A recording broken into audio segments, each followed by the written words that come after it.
কেন্দ্রীয় শহীদ মিনারে প্রয়াত শিক্ষাবিদ প্রাবন্ধিক অধ্যাপক সৈয়দ মঞ্জুরুল ইসলামকে শেষ শ্রদ্ধা জানিয়েছেন সর্বস্তরের মানুষ।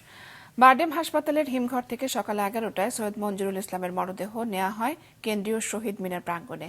শিক্ষাবিদ, সাহিত্যিক, রাজনৈতিক অঙ্গনের গুণীজন ছাড়াও বৃষ্টি উপেক্ষা করে শ্রদ্ধা জানাতে জড়ো হন সর্বস্তরের মানুষ। এর আগে সকালে ঢাকা বিশ্ববিদ্যালয়ের অপরাজেয় বাংলার পাদদেশে তার প্রতি ফুলেল শ্রদ্ধা নিবেদন করেন শিক্ষক শিক্ষার্থীরা। বাদ-জোহর ঢাকা বিশ্ববিদ্যালয়ের কেন্দ্রীয় মসজিদে তার জানাজা সম্পন্ন হয়। মিরপুর শহীদ বুদ্ধিজীবী কবরস্থানে তাঁকে বিকেলে দাফন করা হবে। গতকাল বিকেলে বেসরকারি একটি হাসপাতালে চিকিৎসাধীন অবস্থায় শেষ নিঃশ্বাস ত্যাগ করেন অধ্যাপক সৈয়দ মঞ্জুরুল ইসলাম।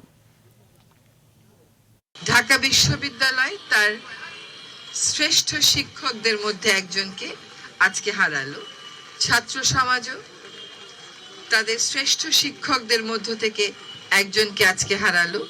যদি সামাজিক যোগাযোগ মাধ্যমে প্রতিক্রিয়া দেখেন, সকলেই আসলে আশা করেছিলেন যে একটা মিরাকল কিছু ঘটবে এবং উনি আবার ফেরত আসবেন। মঞ্জুর ইংরেজি ভাষাতেও তার সাহিত্য প্রকাশ করেছেন।